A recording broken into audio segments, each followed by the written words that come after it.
రెడ్డి గారి పురస్కారం అది మీకు లభించడం ముందు రవి గారికి కంగ్రాచులేషన్స్. Thank you. నేను మధ్యాహ్నం 99 స్టూడియోలో ఉన్నప్పుడే వాళ్ళు ఫోన్ చేశారు, ఇలా పరిశీలిస్తున్నాము, ఇలా అనుకుంటున్నాము, మీకు ఏం అభ్యంతరం లేదు కదా. అవును, ఇంతకుముందు మీరు అభ్యంతరాలు వ్యక్తం చేశారు కదా, అందుకే వాళ్ళు అడిగినట్టున్నారు. అందులో కడప కదా. అవును, అంటే జగన్ ప్రభుత్వం ఉన్నప్పుడు ఐ థింక్ 2020లో అనుకుంటా నాకు వైఎస్ఆర్ సాఫల్య పురస్కారం, జీవిత సాఫల్య పురస్కారం అనౌన్స్ చేశారు. ఇప్పుడు 10 లక్షలు దానికి. గజ్జల మల్లారెడ్డి గారు. అదే గజ్జల మల్లారెడ్డి వ్యంగ్య కవి, ఆయన వికట కవి తెలుగులో. ఈయన ఏనాడుకు కూడా సంపాదక వర్గంలో ఉన్నాడు, సంపాదకీయాలు బాగా రాసేవాడు. ఆయన అప్పుడే పేరు వచ్చింది బాగా. అలాగే పుణ్యభూమి అనే ఒక శీర్షిక కూడా నడిపేవాడు. కాలం ఒక పోయిట్ జర్నలిస్ట్ అయితే ఏమవుతుందన్నది ఆయన చూపించాడు. అక్షంతలు, మాట కచేరీ, ఇవే తర్వాత అక్షింతలు కూడా వేసేవాడు. నేను అక్షింతలకు పోటీగా కలం బాణాలని నేను రాసేవాడిని. మా మధ్య కవితా యుద్ధాలు కూడా జరిగిన కాలం. బట్ నేను జూనియర్ నాయకుడు. మా నాన్న ఆయన జైల్లో ఉన్నారు కమ్యూనిస్టులుగా, కూడా కమ్యూనిస్ట్ నాయకుడు. కడప ఆయన, మా నాన్న కర్నూలు జిల్లా. సో వీళ్ళిద్దరూ 60sలో జైల్లో కూడా ఉన్నారు.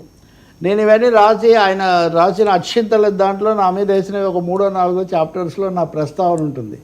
నాకు కూడా కవితలు రాసే అలవాటు ఉంది కదా. మల్ల కవి ఇది వాళ్ళ చెల్లదులే వాళ్ళకుండా ఒకసారి ఎప్పుడో కూడా రాసా సరదాగా. అయితే ఆయన అప్పుడు పరిచయం చేశారు ఒకసారి విజయవాడలో. చేస్తే ఆయన బాగా రాస్తున్నావు, నువ్వు రాయి, నాకు మీ నాన్న తెలుసు, ఇవన్నీ కూడా చెప్పాడు. మా బొమ్మారెడ్డి గారికి ఎక్కువ పరిచయం ఉండేది. ఆయన రాసిన చాలా ప్రసిద్ధమైన వాక్యాలు మనం ఆరుద్ర, ఇప్పుడు సోమసుందర్ అంటే ఒక వీరుడు మరణిస్తే 1000 మంది ప్రభవింతురు 1000 మంది, ఒక నెత్తుటి బొట్టులోనే ప్రళయాగ్నులు ప్రజ్వరిల్లు అంటారు సోమసుందర్ అంటే. ఆరుద్ర అంటే నువ్వు ఎక్కవలసిన రైలు ఎప్పుడో ఒక జీవితకాలంలో అంటారు. మీరు శ్రీశ్రీ అంటే ఇంకా లెక్కలేనని పదండి ముందుకు నేను అది చెప్పలేను. మల్లారెడ్డి అంటే తెలుగునాట భక్తి రసం తెప్పలుగా పారుతోంది, డ్రైనేజీ స్కీము లేక డేంజర్గా మారుతోంది అని అప్పటి 60sలో రాశాడు. ఆయన 60sలో రాశాడు. మంచి సరదాగా ఉండేవాడు. ఎమర్జెన్సీలో సంస్కృత వార్తలు పెట్టారు రేడియోలో. అప్పుడు ఆకాశవాణి కదా, మన ఛానల్స్ అన్నీ లేవు.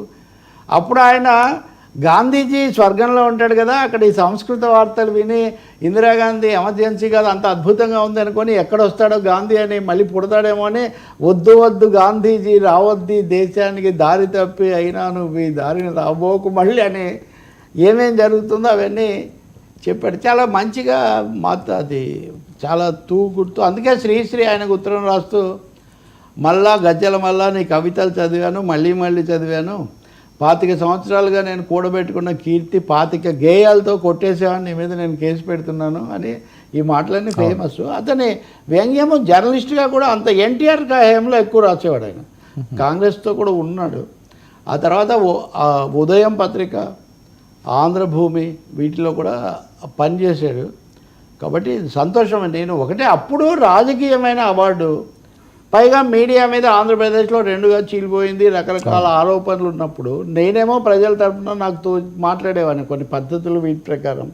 ఎందుకు అనవసరమైనవన్నీ మీరు ఎప్పుడన్నా విన్నారండి? అసలు ఈ మొత్తం కాలంలో అంత విలువైన ఒక అవార్డును తిరస్కరించిన మనిషి గురించి మీరు వినరు, కానీ ఎవరు చెప్పరు. ఎందుకని అంటే నా మీద ఒక ముద్ర ఉంది కదా, ఆ ముద్ర వేయాలి కదా.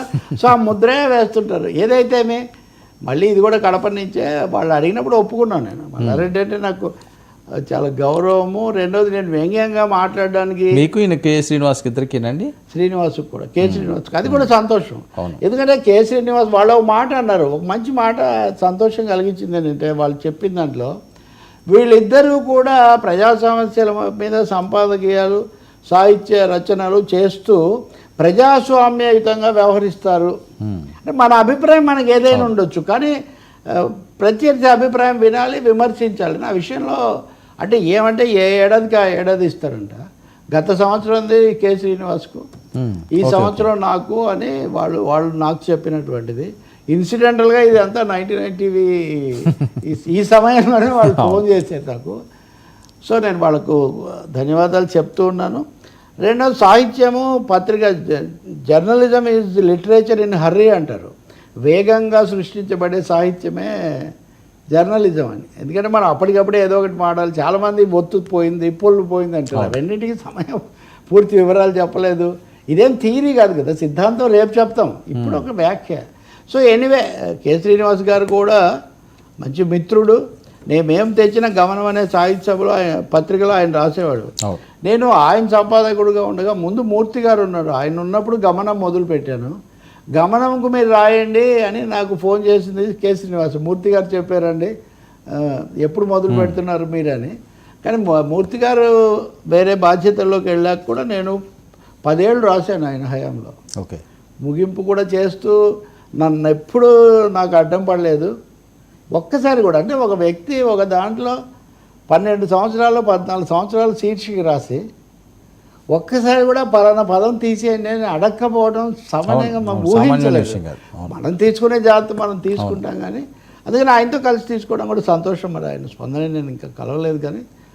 సో ఇది ఆ యూనివర్సిటీ వాళ్ళకు, అది కూడా యోగి వేమన యూనివర్సిటీ.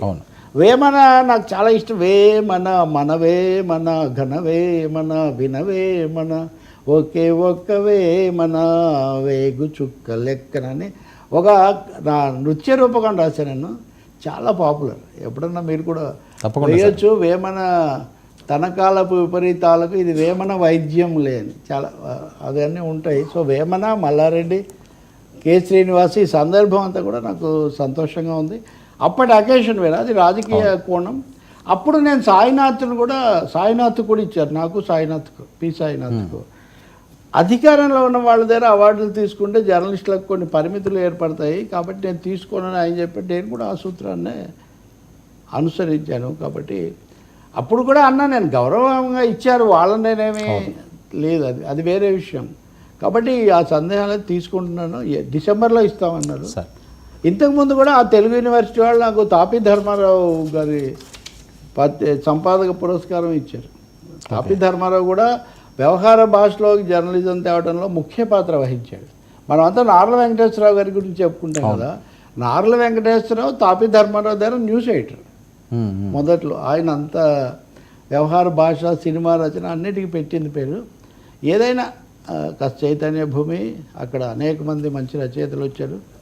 అటువంటి చోట ఇది వేయటము నాకు తప్పకుండా మీ అభినందనలకు. నాకు చాలామంది పొద్దునుంచి కూడా అభినందనలు చెప్తున్నారు. ఆ మిత్రులందరికీ కూడా నేను సార్ ఇక్కడితో మీ ప్రయాణం ఆగకుండా మరిన్ని పురస్కారాలు తీసుకోవాలని మనస్ఫూర్తిగా మరొకసారి థ్యాంక్ యూ అభినందనలు సార్. Thank you. మీరే ప్రశ్న ఇస్తే చెప్పాలి సార్ మేము అంతే. Thank you.